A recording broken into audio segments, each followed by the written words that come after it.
Good morning, and a very warm welcome back to day 2 of the 8th Cohesion Forum, where the theme of our discussions, as yesterday, is Regions of Europe, Recover, Rebuild, Reconnect. For those of you who were not with us yesterday, let me introduce myself. My name is Jackie Davis. I will be moderating our discussions today, and it is great to see so many of you again here in the room with us, and so many more of you joining us online. Welcome to you all as we continue to discuss what we need to do to build a more cohesive Europe, and continue to assess the achievements of cohesion policy to date, but also what we need to do to build on that and to meet the many challenges we face, which we discussed at length yesterday. A little bit of housekeeping before we get underway. As yesterday, simultaneous interpretation is available. English is on channel 1, French on 2, German on 3, Italian on 4, Spanish on 5, and Polish on 6. If you would like to tweet about what you are hearing at the Cohesion Forum, and we do encourage you to do so, let's get that cohesion policy message out. Please use the hashtag, very simple, Cohesion Forum. I'll tell you more about the programme for today and how to get involved in our discussions later on. But first, we're going to hear a video message from Roberta Metsola, President of the European Parliament. She couldn't be with us, but she did want to speak to you. So let's hear what she has to say. Dear President von der Leyen, dear Ursula, distinguished guests. First of all, I would like to thank you for your invitation to address the Cohesion Forum, the 8th of its kind, that is taking place at such a challenging time for European democracy. Our European project, our European strength, grows from the cohesion of our European ambition for all of the regions that together make up our European Union. And together we condemn, in the strongest possible terms, the unlawful Russian invasion of Ukraine. We express our solidarity with all those suffering and all those killed. And we stop to reflect on how fortunate we are to have built piece by piece a democratic European solidarity project that continues to stand the test of time. And in our strength, we must keep standing with Ukraine. The 8th Cohesion Forum is an important political event that gives us the opportunity to focus together on major challenges of European cohesion, on the major challenges of our European cohesion policy. This cohesion policy was designed to bring Europeans together. Its purpose is to reduce regional economic and social imbalances across EU states and regions. Together with other EU policies, it aims to improve and sustain the well-being for all European citizens against a background of globalization, disparities linked to the green and digital transitions, and now also linked to the pressures on our society that will result from war at our doorstep.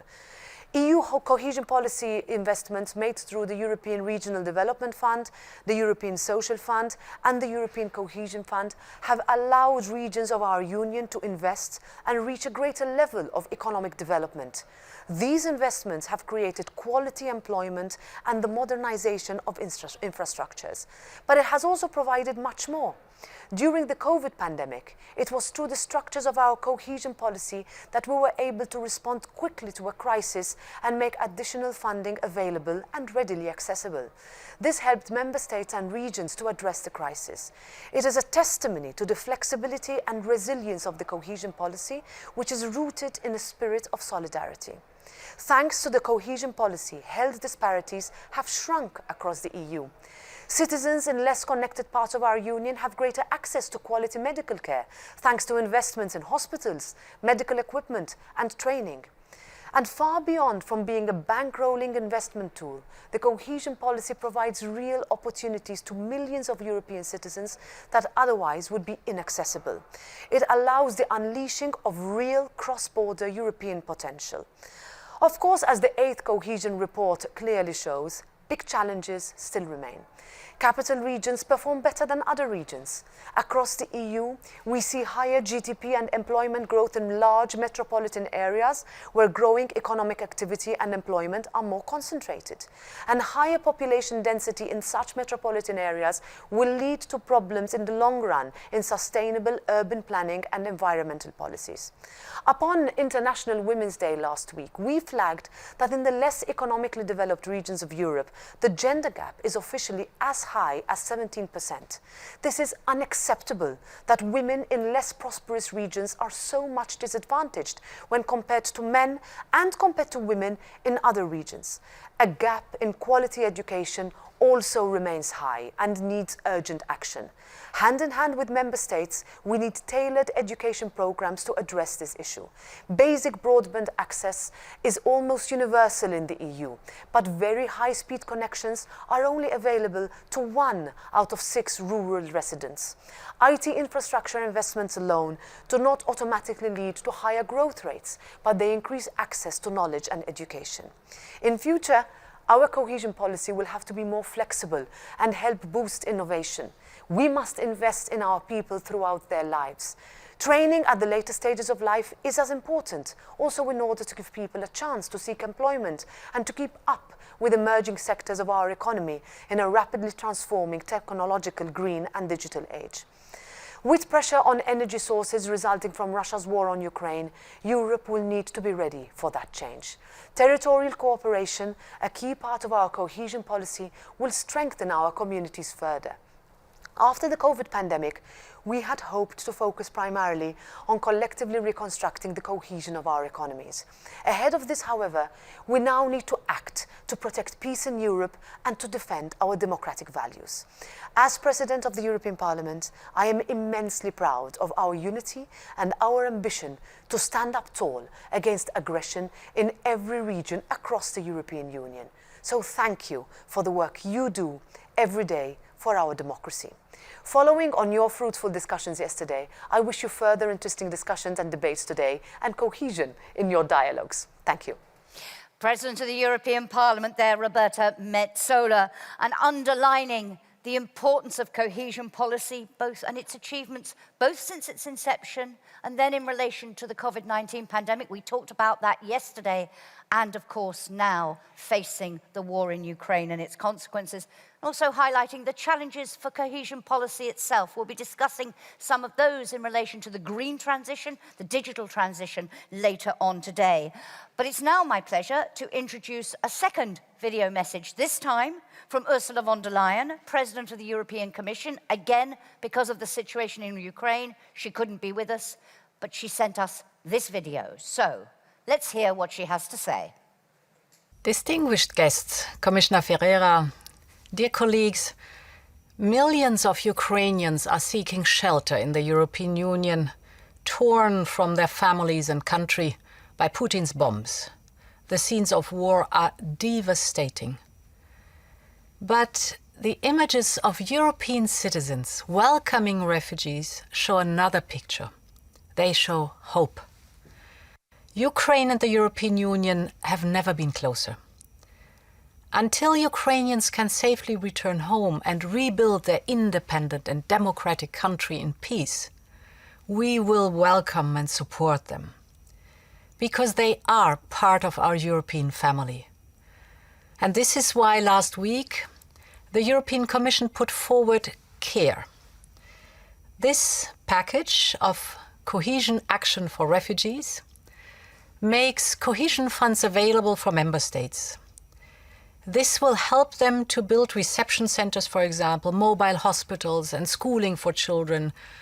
But it can also provide employment support, for example, training and language courses or childcare facilities. CARE will help member states to welcome Ukrainian refugees quickly and humanely.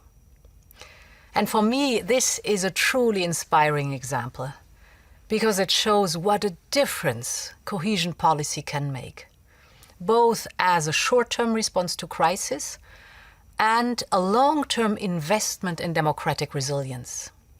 And the good thing is, there are so many examples like these everywhere in our union.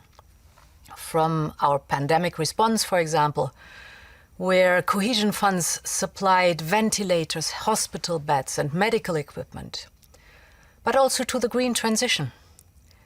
They all demonstrate the impact of cohesion policy in the everyday lives of Europeans. We all know the great strength of cohesion. First, it's pure power, because cohesion comes with impressive financial backing. We're talking about nearly 400 billion euros from 2021 to 2027, with an estimated 100 billion on top from member states. But this is not all. Cohesion policy is so powerful, first and foremost, because it delivers on a core promise of our Union, that all regions are equal, that European citizens, no matter where, can live safe and prosperous lives. This promise brings us here today. I'm grateful to be able to address this Cohesion Forum, because today we need cohesion policy more than ever. And that brings me to the second strength. Cohesion is a driver of change. As you know, Europe stands at the beginning of a new transformation. We want to become the first climate-neutral continent by 2050. And all across Europe, citizens have started on their way to a net zero future.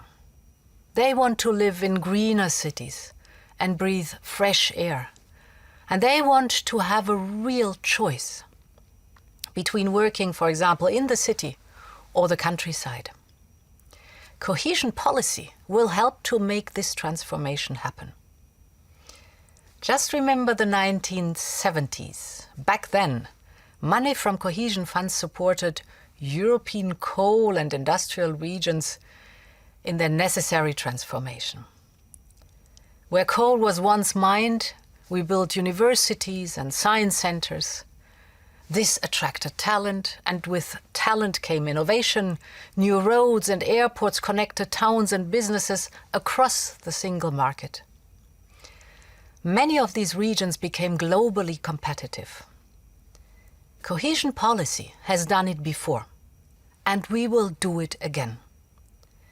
This time, cohesion policy supports regions in another transformation, on their way to a greener and more sustainable future. This transformation starts in every village, every town, every region. Together, we will invest in renewables like never before. We will increase connectivity, be it with railways or be it digital. We will help SMEs to develop cutting-edge technology. And we will make Europe's regions more resilient and revive their natural beauty. The third strength. Cohesion is a safeguard of social balance. Both the green and the digital transition will only work for people and businesses when it is just. I cannot stress this point enough. Everybody must be able to benefit from this transformation. Here, cohesion policy will do what it does best, because we know that some regions have a longer way to a net zero future than others. And this is why, with the Just Transition Fund, we are just helping those regions shift away from carbon-heavy industries. You have all heard about our European Green Deal, and behind all of its proposals, there is an opportunity for local entrepreneurs. Local businesses have already started to create the new clean economy that will make Europe the innovation continent and the best place to live and work. And with the support of the Regional Development and Social Plus funds, we will make sure that our citizens have the skills to benefit from this. Cohesion makes education and lifelong training possible for all European citizens. And finally, the fourth strength. Cohesion is a true multiplier. Studies demonstrate this time and again. 2/3 of the cohesion funds go to the least developed regions in Europe. And returns are nearly 3 times the initial investments. This is a rate of return no bank and no equity portfolio can offer. This demonstrates the simple, timeless truth behind cohesion policy. When the less developed regions are doing better, we will all do better. And this is why cohesion policy is such a vital ingredient of our unique single market. It empowers regions, the silent engines of Europe's growth. Cohesion is a true European success story. But there's still work to do, and we all know this. So let me make 2 short proposals. First, go local. Local stakeholders, mayors and regional administrators, they know best what citizens need on the ground. So we should put them even more into the center of our decision-making and involve them at every step, from drafting regional and national plans to their implementation on the ground. Local stakeholders must think where they want their region to be in 10 years and build their own plan towards the future. This links to my second message: speed up. Because at the moment, there is a significant delay in cohesion programming. Money from the new European budget should already be paid to projects, but regional plans are still missing. This is due to the pandemic, of course, but nevertheless, we have to catch up. And this is why I call on all governments to speed up their programming, to accelerate the take-up of the new cohesion funds. I call on them to devote all their efforts and resources to getting the projects going. And my Commission will help with technical assistance where needed. Because we want every region in Europe to emerge stronger from the pandemic, greener, more digital, and more resilient. And we want this to happen as soon as possible. And this is where Next Generation EU comes into play, our 800 billion euro recovery program. Cohesion policy and Next Generation EU can complement each other. Like in Valencia in Spain, where there is a biomedical research institute that has the capability to do gene sequencing. This helps us to control the emergence of new variants and be one step ahead of the virus. Cohesion funds help the lab increase its testing capacity 7-fold, and Next Generation EU helps Spain to digitalize its entire health sector. Both reforms fit together seamlessly, and we need more of this. Ladies and gentlemen, cohesion policy rarely creates big headlines. But there is simply no better example for what I call the silent strength of our union. The promise that we all enjoy the fruits that come from peace and progress, that no region or community is left behind, because we invest in our future together. And this makes our towns and regions prosper.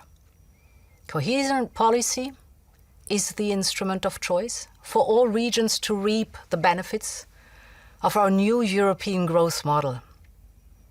Because in Europe, we pull each other up. This is our strength. This is the European way. And I cannot end here without thanking those who make this all possible.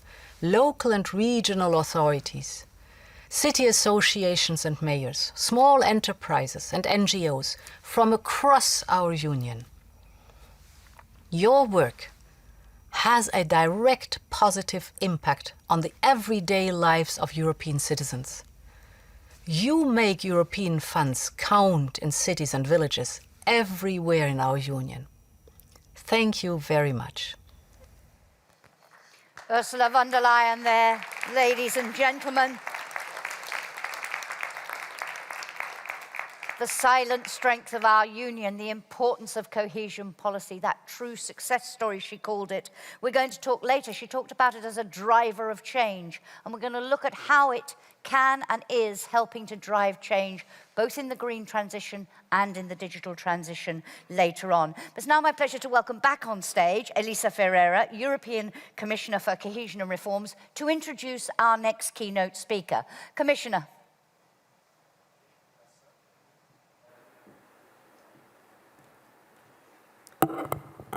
Thank you very much, and good morning to all of you, and what inspiring speeches, I think. Et maintenant, je voudrais introduire. And now, I'd like to introduce the French Minister for Territorial Cohesion and Relations with Local Authorities, Mr. Joël Giraud. He is doing us the honour of being here representing the French Presidency of the European Union. Joël Giraud is the Minister for Territorial Cohesion. In the past, he was the Secretary of State responsible for rural affairs. He has many years of experience as a local elected representative and an MP, and that's what makes the difference. Before I give him the floor,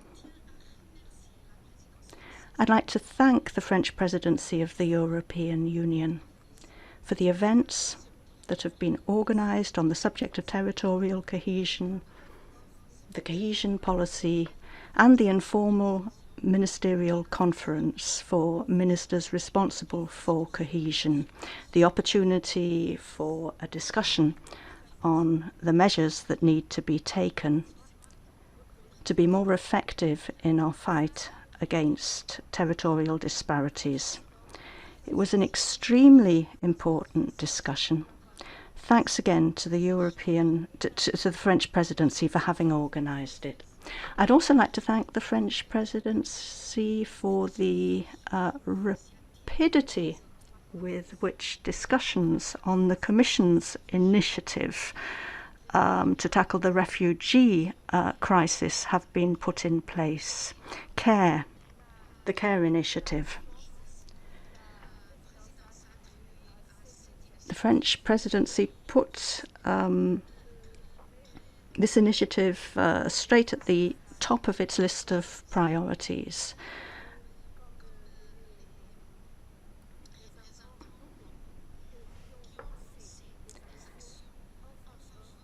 Local representatives have already taken action to welcome refugees, and they have told us that the rapid action of the European Union has been key to helping them with this crisis. So thank you to you, thank you to the French Presidency, and I give you the floor, Minister.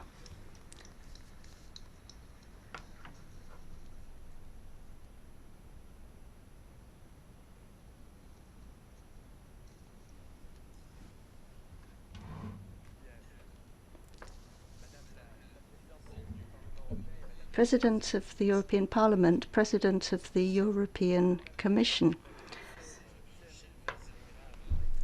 Commissioner, dear Elisa Ferreira, we've worked together so often, even before the French Presidency of the European Union. Elected representatives, ladies and gentlemen, dear friends of the European cohesion policy, as the President of the Commission and the President of Parliament have already said, we have every reason to be worried about the situation just beyond our borders, the Russian invasion of the Ukraine. This is our model of solidarity being attacked by our neighbours, the model of solidarity that underpins cohesion policy, the model of solidarity that the French Presidency wishes to promote. 2 weeks after the informal meeting of 27 ministers responsible for cohesion in Rouen, we are here to talk about our solidarity-based policy, the cement in the edifice of the European Union. We need to redesign it for the future. When we talked about this weapon for peace at the beginning of the years 2000, it looked slightly out of date, something inherited from a past era. So much so that it was regularly challenged. Quite simply, because we no longer needed to rebuild, to reconstruct a Europe dashed by war. We were simply building a more prosperous Europe. Its contribution to investments in the Union has still kept it centre stage, and the terrible war in the Ukraine at the moment reminds us of its true importance. These dramatic events on our borders have triggered a wave of solidarity long unseen. We are proud to see how quickly the European Commission has suggested that we mobilise this policy to provide emergency aid to member states in the form of the care regulation announced next week. France will do all that it can to make sure that this happens as quickly as possible, working closely with the European Parliament, and I'd like to thank you here for that close collaboration. There is a lot on the cohesion agenda. In the short term, we need to react effectiveness to two crises, the pandemic and now the war. We need to help those member states that are hardest hit. We need to think ahead. Major changes, demographic changes, ecological changes, and economic changes. We need to help all territories to put in place the solutions that fit them. And the two things can be combined, but it is a weighty task. We need a long-term policy, and yet we have to adapt to short-term circumstances and shocks, asymmetrical shocks, which could bring about asymmetries. The 8th Cohesion Report underlines this fact, and I'd like to congratulate Elisa Ferreira and her team for that tremendous task. We also asked the OECD to provide us with some of the thinking that's going on at the international level, and they confirmed many of the challenges that we face: climate, digital, and obviously economic factors, competitiveness in a changing world, the importance of public investment to tackle these transitions. This is what we're going to be talking about in the sessions today, and I am sure that those who wrote the report, in the light of recent history, would like to add some new chapters. We've been talking since yesterday about the changes which are changing our vision of cohesion policy. We need to look far ahead and imagine the type of society that we wish to achieve. That will help us. Amongst the priorities of the French Presidency, we have the importance of taking account of territorial diversity in order to tackle growing intra-regional disparities. Solidarity between member states is the foundation of our political union. Balanced development between regions is the foundation stone for our interventions. But more and more territories feel left out of the European project, and that presents a great risk. Article 174 of the Treaty on the Functioning of the European Union says that we must pay particular attention to those territories that have specific development issues. It provides a legal base, but also the seed of a response to this situation. The diversity that we find in our territories makes it very difficult to have a top-down approach and invites us to promote multi-level governance. We're seeing more and more territorial approaches developing throughout Europe, sometimes cooperation between regions, sometimes they're at the municipal level. They work on the basis of functional areas. They take an integrated approach. And in the context of Strategic Objective 5, this has never made more sense. Supporting urban policy, for example, through the ERDF. The Commission's new initiative is a new starting point. There are many people living in territories where development seems to have ground to a halt, and the Commission reminds us that it is important that we take account of the geography of discontent in our policies. This may be one of the reasons, after all, for the withdrawal of our British colleagues. I'm sure that there were others too. But this discontent exists in many of our regions. And this means one thing. We cannot have forgotten territories in Europe. They all contribute to our dynamism.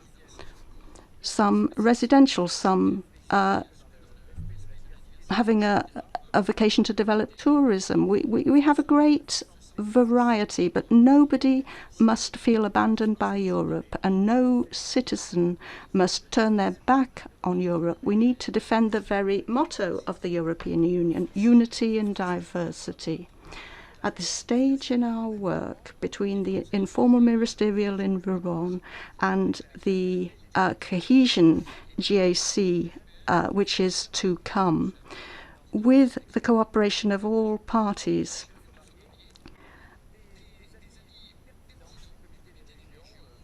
with the contribution from the Committee of the Regions, we are now at the Cohesion Forum, which is a key milestone. And we can do a lot to enrich policy. Against the backcloth of what is happening in the Ukraine, it is our responsibility to keep our European policies on course. Looking to the long term, we see the tragic feelings of discontent, of being left behind. This is a breeding ground for hatred. Decline is a breeding ground for war. Looking at the Commission's communication, it notes that there are challenges, different challenges for every region. And following the urban agenda, which has inspired action so far, the rural initiative will help ensure that cohesion policy does not get in the way of a balanced territorial development.